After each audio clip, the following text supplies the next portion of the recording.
So we are back with the community outreach conversation. I am humbled to be here, to say the least. Just a little background on how we met. I actually seen you, and I made a phone call to a friend by the name of Sandra Malloy. Oh, yes. And I said, you have to meet this lady. I think you guys look alike. And when she came in, she said, I know Dr. Cofield. And the list just kept going on with all the accolades that you have accomplished. And I just knew that I had to meet you because a little bit of what you were going through and the things that you had accomplished, I yearned to be. And so this is where we are. Before I introduce you, I just have to say, they always say that the lessons learned are that of at the feet of an elder. And so I based my activism and what I do here for the city of Plainfield and my community outreach, the youth development. It takes little steps to make big accomplishments. And I do owe that to you because as I read, and it changes every week, right? The things that you do. The fact that at your age, and I'll let you introduce yourself and how old you are, and not to put you out there, but it's almost magical to see that at your age, the things that you are still accomplishing, that you still drive here to aerobics, and when we are tired, you're still like, let's go. So, and also as a young Black woman, to see the representation is very inspiring, to say the least. So. I'll just say that this is Dr. Cofield. I know that once we get into it, people will feel just as honored to be in the presence of you. And you, as humble as you are, when I said I wanted to do this interview, you said, I want to do an interview with you. Absolutely. So this, ladies and gentlemen, is Dr. Willa Cofield. You have a wonderful, rich story about the activism from teaching, from starting the American Black History Conference. You also took something that was so pivotal in your life from when they fired you, and you came out with documentaries about how you taught, and you taught people how to vote in the presence of being together in unity. But just share a little bit about your story after you introduce yourself. Well, I wanted to say how I met you. Okay, we can start there. That I remember when I was coming to the exercise class, that this lovely young woman would meet me with this beautiful smile and open the door, and it just made a great beginning for the class. So I looked forward to seeing it. It was such a sweet thing to open the door and welcome me to the center. So I had a really positive, wonderful impression of you before we ever had a conversation. And I was curious about you. And then I heard people make comments. Sandy and others told me that you have a real story that minimizes mine. So no way. So I'm interested in hearing about you as well. But to say I'm here in Plainfield, I've lived in Plainfield since 1980, which is a long time, but I had a pretty long life before I moved to Plainfield. And I moved to New Jersey in 1969, and I came to New Jersey to attend Rutgers. And I taught at Livingston College and worked on a degree, which I finally did receive. And my life has just been pretty rich and full of challenges, but somehow I've survived. And I don't know what you want me to focus on right now. Well, we wanted to title this "The Art of Activism," and you talk about the fight. And so, if you want to know more about my story, we could share that same word, that fight, right? So, I was diagnosed with Cushing's disease in 2012. I'll never forget the date. It was November 28th, 2012, and I knew something was wrong with my body. I put on 60 pounds in about an 8-week span. And it was in the heart of me working out, so I didn't really know what was going on. Like, how am I working out and still gaining weight? And I went to the ophthalmologist because I started to lose sight in my right eye. And I remember the doctors coming into the room, and they said, "Do you have insurance?" I said, "Yes." And they left. They came back in. The next thing I know, it was 10 physicians standing around the room, and they all was just looking at me with this puzzled look. And they said, "We have to save your eye." And I said, "Okay."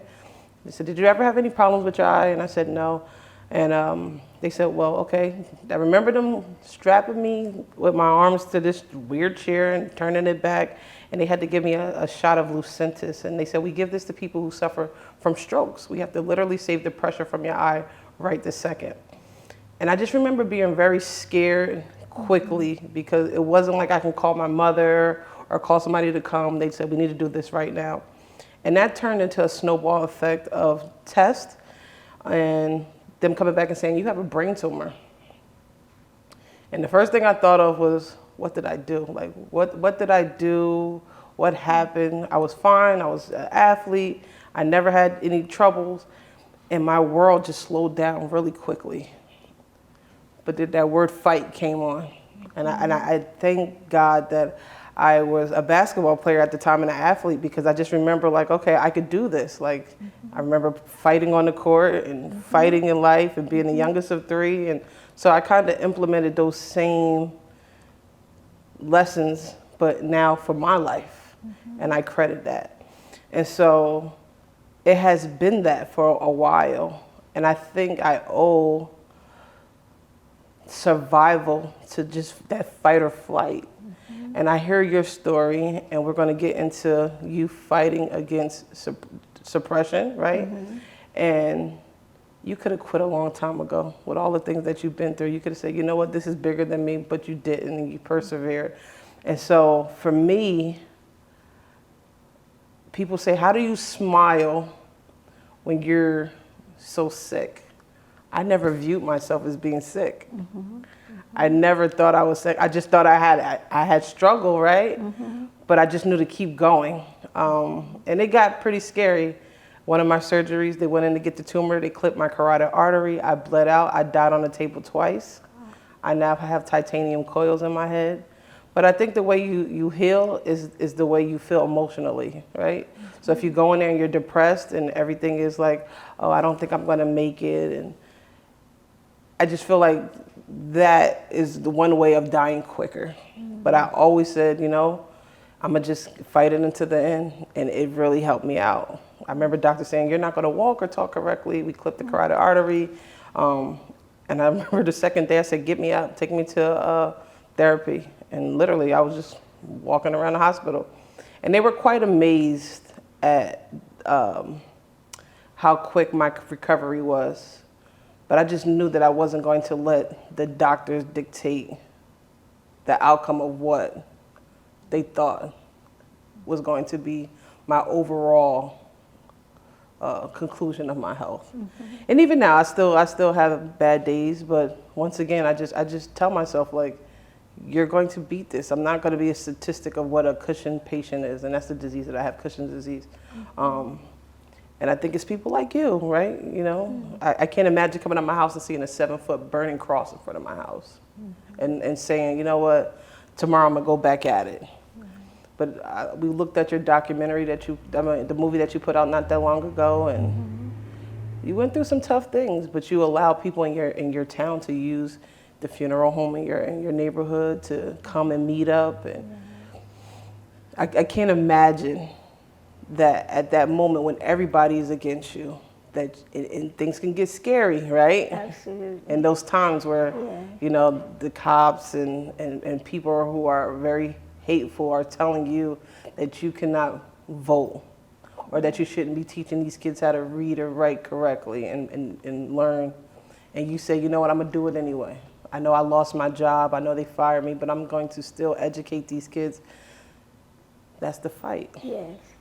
Well, I don't think that I was really extraordinary. I was part of a group, a community. It wasn't just, you know, I was out there by myself. In fact, I credit my husband with starting what happened in our community, because he decided that he was going to run for the town council. At that time, we didn't have a single black person elected official in the whole county. And before we get to that, for the viewers, right? Just go back to where you are from Okay, and what it was like at that time in Enfield. right. That's a good question. I'm from Enfield, North Carolina, which is a very small town in the northeastern part of the state. It's about 30 miles from the North Carolina-Virginia line. And if you would pass through it 50 or 60 years ago, you probably would have taken Highway 301 going from the north to the south. And you would have passed right through the heart of Enfield and probably stopped at the one of the 3 traffic lights that the town had. Okay. It was a farming town, and it depended a lot on the tourist trade, people who came through buying gas and buying lunch and whatever. And the farms around, it supplied fertilizer and seeds and all kinds of farm equipment to the small farmers. And all of that's changed now, so that there's a bigger highway and interstate, and people take 95 instead of going through Enfield. But it was also a very mean town in many ways. I say to people that I was born in 1928 in that little town in a hospital that black people had started. And that hospital did not last very long after I was born, because the Ku Klux Klan ran the doctor out of town. Wow. They burned the cross, and his daughter has told how her father ran over the cross, and they fled to safety and never went back to Enfield. And of course the hospital closed. But that was the attitude of the community at that time, and that was the situation of black people who lived there. I grew up, I had a happy childhood, despite the fact that the town was mean and racist and very, very narrow-minded. My grandfather was a farmer about 9 miles from the town. And I had the opportunity to go out and to stay with them and to go out in the fields with my grandmother and with my grandfather. So I was very fortunate in many ways. And I come from a very hard-working family that was determined to have a decent life, despite the fact that there were so many challenges. Right. And they protected me, and so I grew up a fortunate child. But the town was totally segregated, everything. And if you went downtown to go to the bank, to shop or whatever, you were quite likely to have an unpleasant experience. You certainly couldn't use the restrooms. In the drugstores, you couldn't be served at the counter. Everything was just segregated. And as I said, there was no black elected official in the whole county. Wow. In 1963, when my husband decided he was going to run for the town council. And this was very shocking news to everybody. It excited black people, and I guess it disturbed white people. And soon after, my husband and another friend started taking people down to register. There was a cross burned on our back lawn. Right. And we started getting telephone calls saying, you know, get out of this race. We're going to burn your house down. Right. And of course, that just made people angry, and more people started registering. So I was a little afraid myself because nobody had ever done anything like that in the town, as far as we knew. Of course, later we found that there had been a black congressman who lived in our town, but that was during Reconstruction. It was actually in the 1880s, and that was so remote from us, nobody knew about it. And people said, Reed Johnson is the first black person to run for political office in Enfield. But at any rate, Reed didn't win, and we knew he wouldn't because such few people were registered to vote. But that just started everything. It started, people from the outside came in, and my students, I was a teacher in a local high school. I taught English. And my students volunteered to help my husband. Right. And after the campaign was over, the election and all, I think it was a primary. At any rate, we had the students come to our house to have a little party to celebrate and to thank them for their work.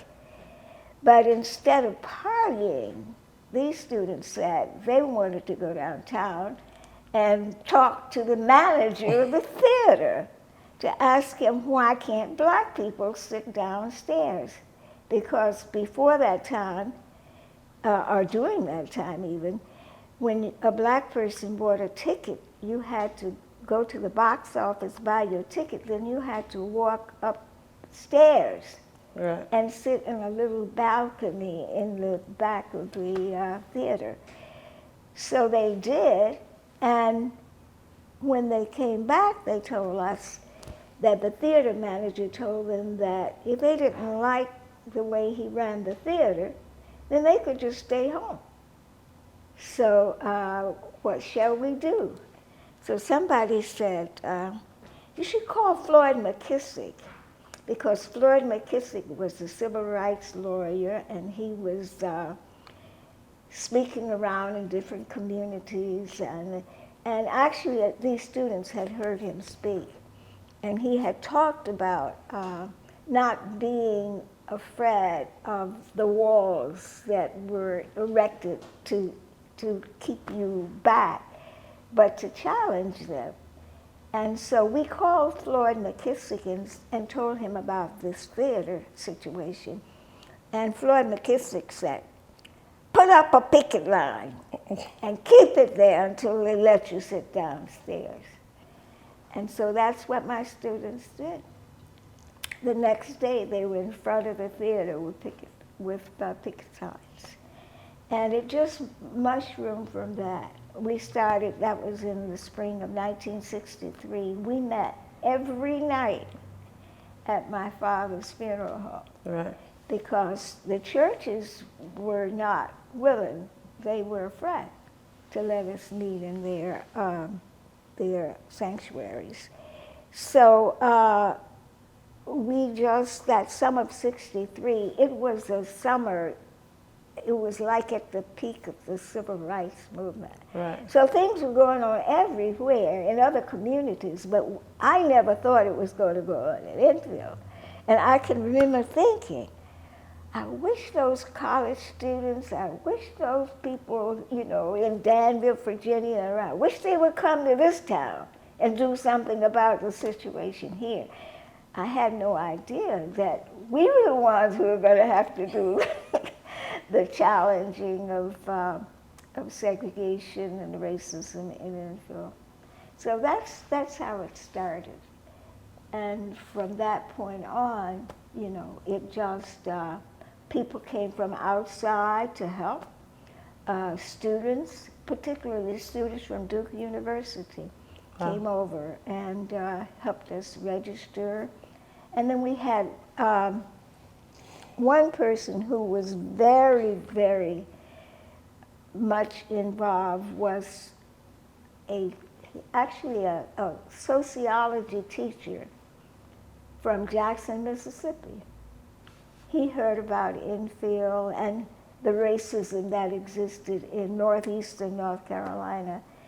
And he went to an organization called SCEF, Southern Conference Educational Fund, a very small civil rights organization. And they sent him into our community. He said to break the back of racism. That's right. In northeastern North Carolina. He was a very courageous, a very strong, smart guy. And Like yourself. I was not, no, I was not any of those things really, but he helped us, and we did from the little town. We grew to include the whole county, and we did a voters movement.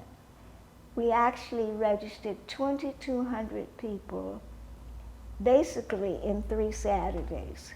That's impressive. And that was very impressive. Yeah, that's impressive. And that was done in the face of resistance. I mean, people who lived on big farms owned by white people, they were told not to go down there and get involved in that mess, to stay out of it. So many people really risked their livelihoods and all to register. And then we had the registrars decided that they would slow down, that when people came in to register, they would take as long as possible, which meant that we had long lines, and some people stood in line all day. So we had to go into court, and the judge issued an injunction and told them, you can't take 30 minutes to register one person.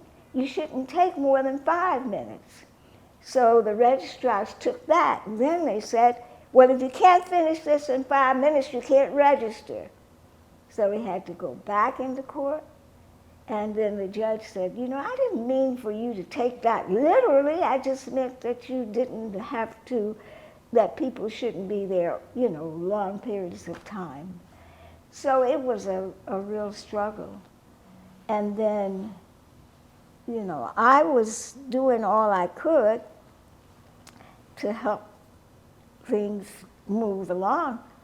And I was instructing my students to go home and teach their parents and their neighbors and other people how to register.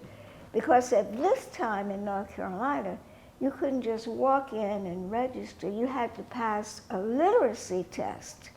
You had to show that you could read and write and sometimes answer hard questions about the Constitution.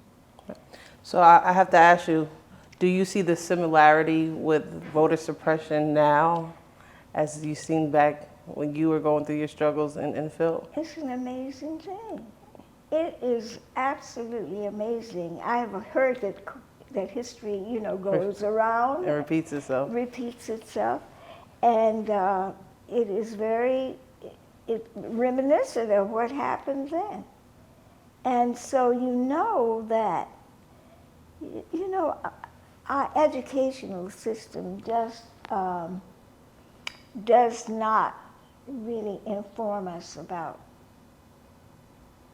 things that we need to know.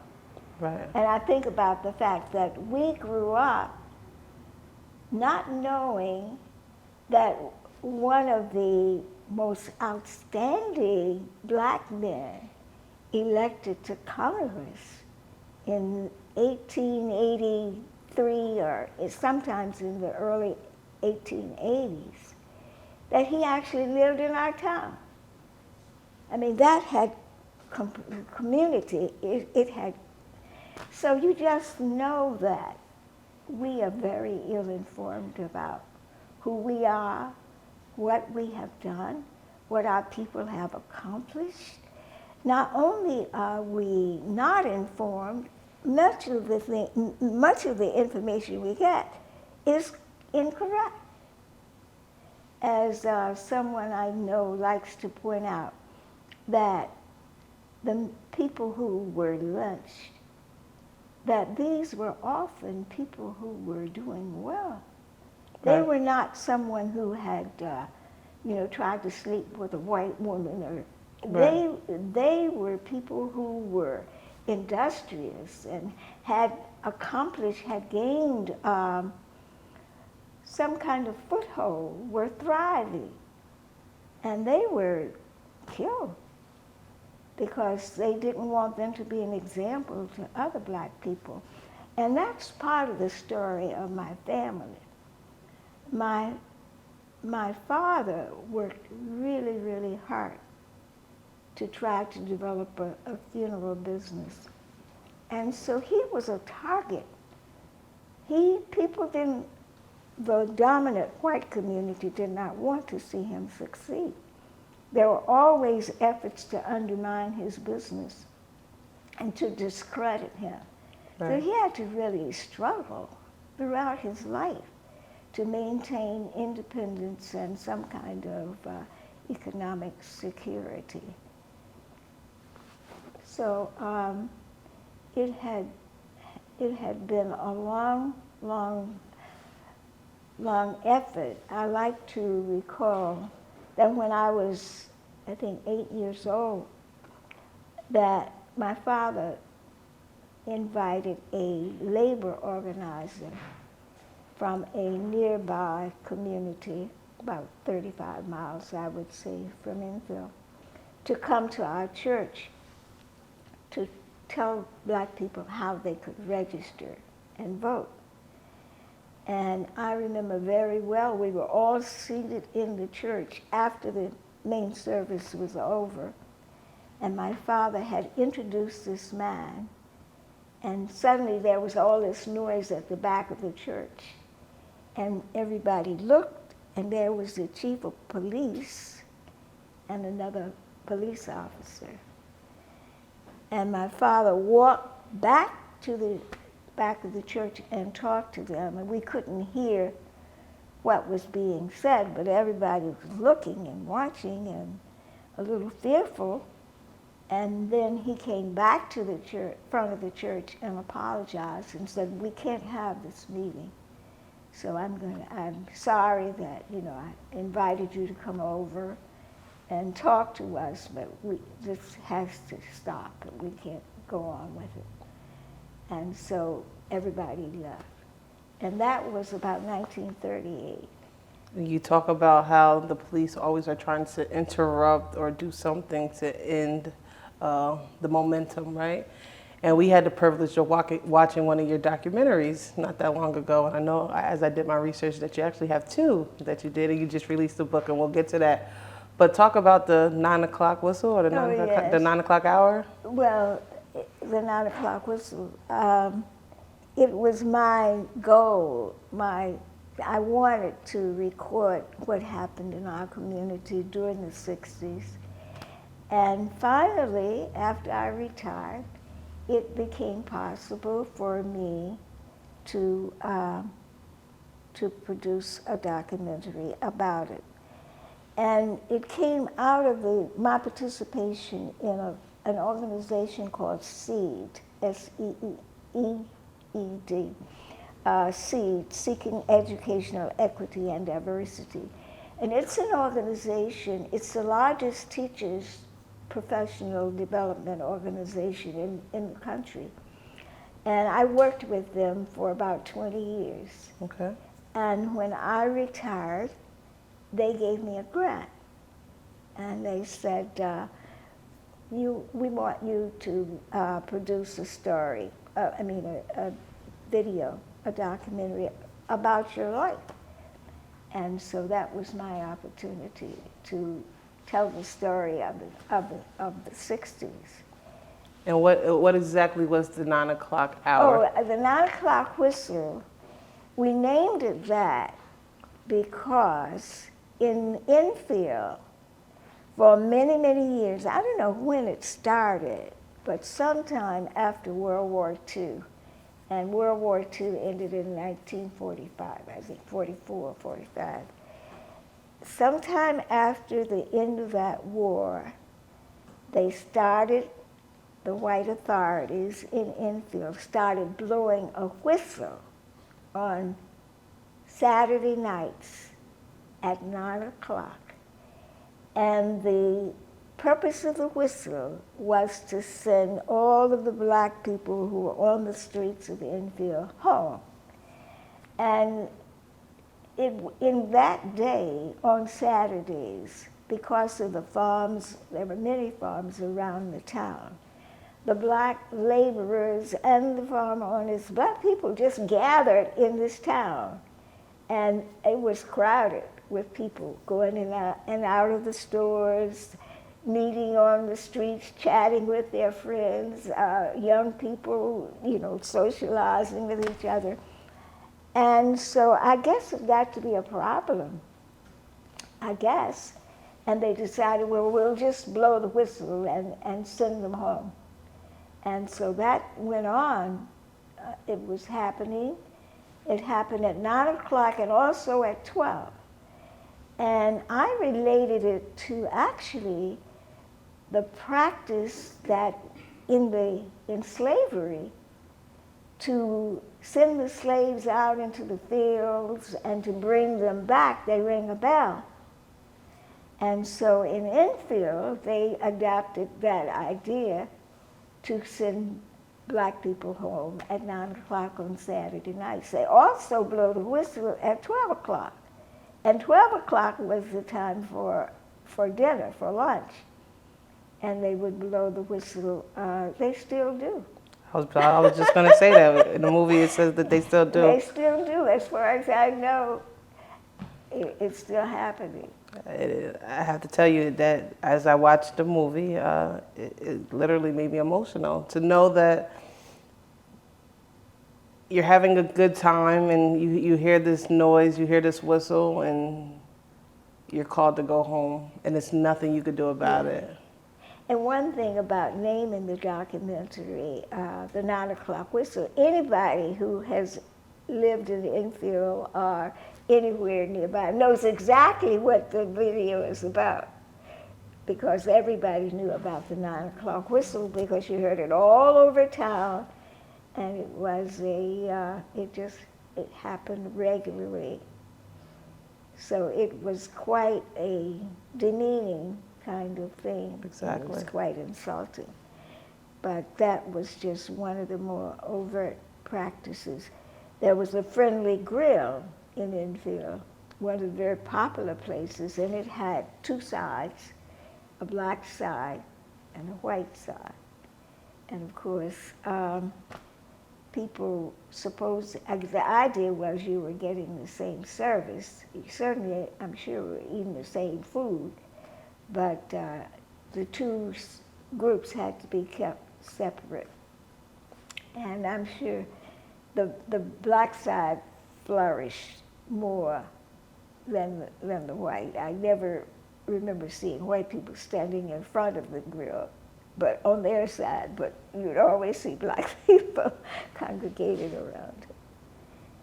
So that was to do the video was the achievement of one of my goals, is I really wanted to document this because I know our history gets lost. If we don't tell our story, very often the story doesn't get told or gets mistold. Correct. The other thing I wanted to do was to document my personal story about being fired as a teacher. Right. And then challenging my firing in the federal courts. And finally, at the level of the Fourth Circuit Court, winning my suit. And the other side, it was actually appealed to the U.S. Supreme Court, but they remanded it to they upheld the ruling of the Fourth Circuit Court. And that was quite a victory. That was pretty audacious, for a black woman to do in that time, I guess, or any time. One of the interesting things about the suit is it's called, if you want to look it up, Johnson. My name was Willa Johnson. Willa Johnson versus Joseph Branch. Okay. And Joseph Branch was really, I never heard of the word power structure, when I was back in the 60s. That wasn't something we talked about. But in Halifax County, Joseph Branch was at the top of the powers. He was the big politician, and his family was quite wealthy. And he was the lawyer, the attorney for the school board. So, and at the time when the suit was filed, he was managing the upcoming governor's campaign. So he was a very big man. And after the governor, whose name was Dan Moore appointed him to the North Carolina Supreme Court. And he eventually became the Chief Justice in the North Carolina Supreme Court. But the suit also included the school board, the county school board, the local district school board, and the county attorney. So there were about 15 people, and the school principal. There were about 15 people who were named. So it was a challenging suit, and I sued for the big sum of $250,000. And of course, I actually received $20,000, of which my lawyers were, you probably heard of Bill Consular. Yes.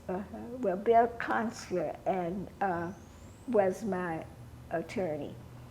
And the other attorney was Phil Hirschkopf. And Phil Hirschkopf went on to become the attorney who represented the Lovings. And you may not know about this suit. No, I have heard about that one. But the Lovings challenged interracial marriage in Virginia. So there's been a movie made about them, and that's one of the really, really big cases. But Phil Hirschkopf had just finished Georgetown University. It's amazing. And he was the lawyer who did all the work. Bill Consular would come in and go to court and make the big speeches and, do the cross-examination and all. But Phil Hirschkopf was the workhorse. So we talked about history repeating itself, and as you see, we have a long way to continue to go, right? We really do. And the thing about it is people who are activists and people who are working for social justice, it's very hard. I read this quite recently, and it really impressed me, that we may never see the end of our work. So it's very hard. I like that. It's very hard for us to keep working because I'm sure I won't see it. And other generations even behind me may never see it.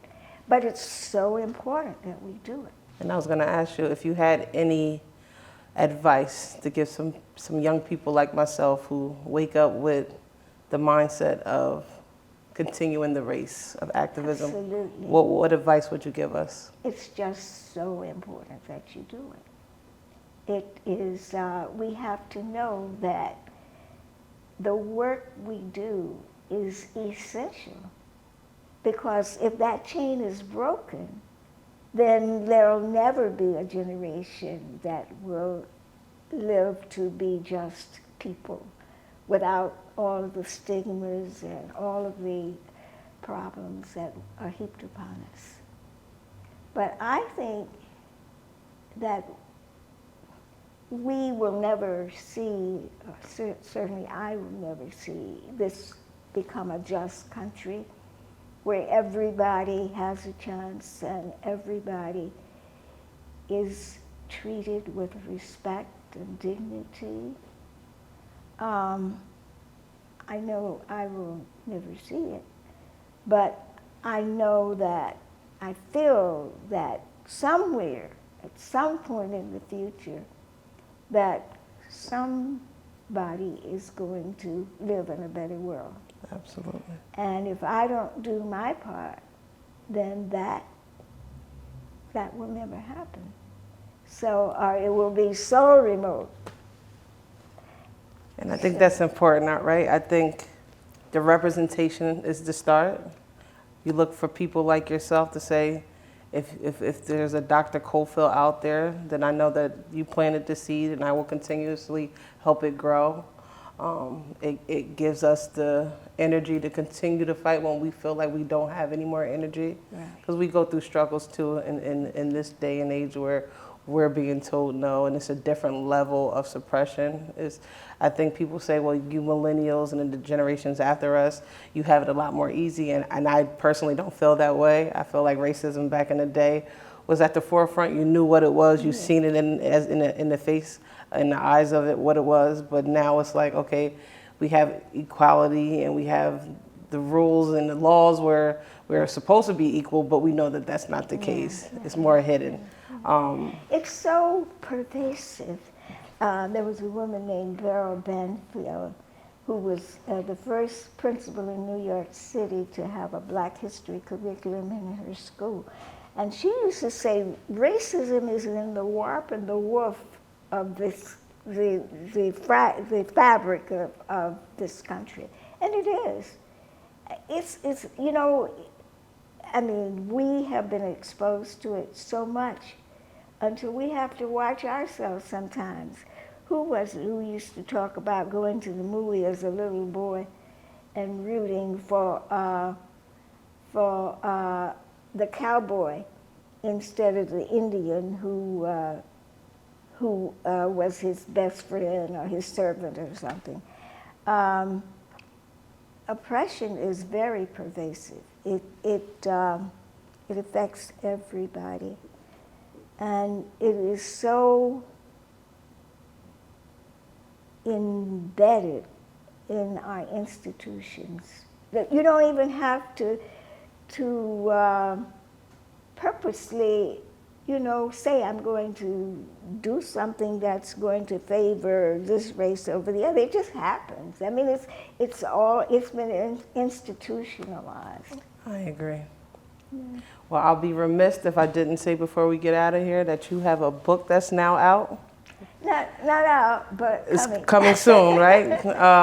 And you have, if you get a chance to watch, you have 2 documentaries. You have the 9 o'clock whistle and the Brick School Legacy. Yes. So if you have any opportunities to check that out, I actually watched both of them on YouTube. Yeah. But we're going to try to do an event here where we can actually watch it here at the Plainfield Performing Arts Center and make it an event, as well as reveal this interview that we did today. If you have anything else to say before we close out, you're more than welcome to. Well, I'm just very pleased to be asked to do this. Of course. And we've been talking about it a long, long time.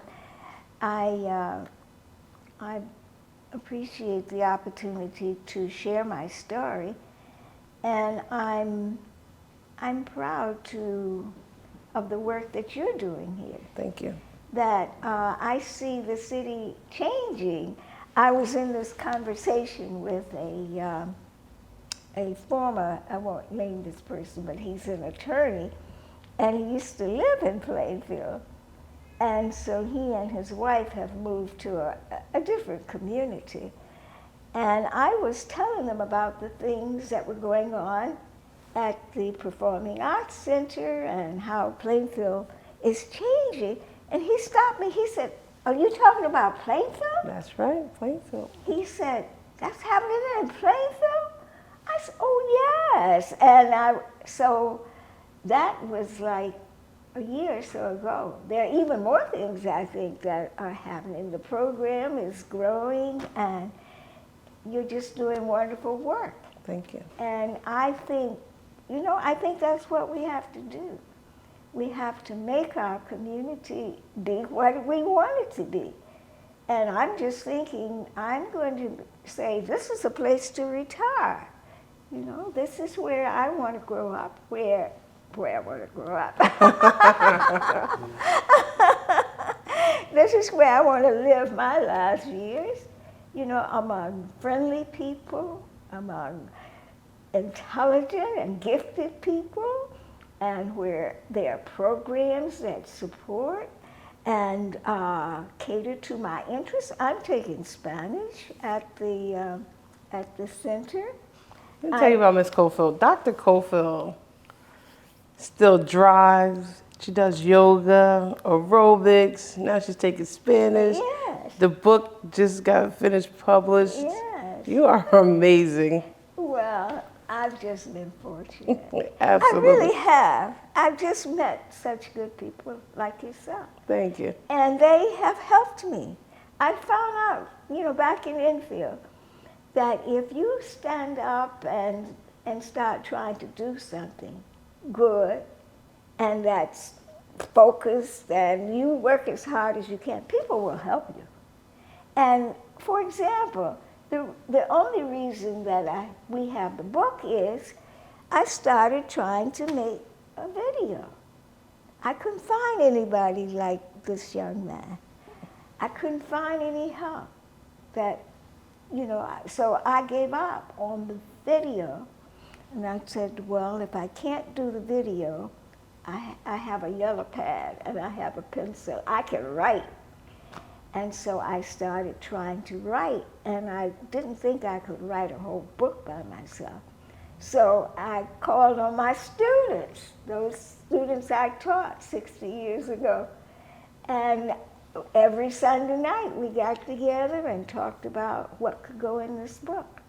And that's where the title came from. One of them said, well, we gotta call it the 9 o'clock whistle, whatever we write. So that's what we did.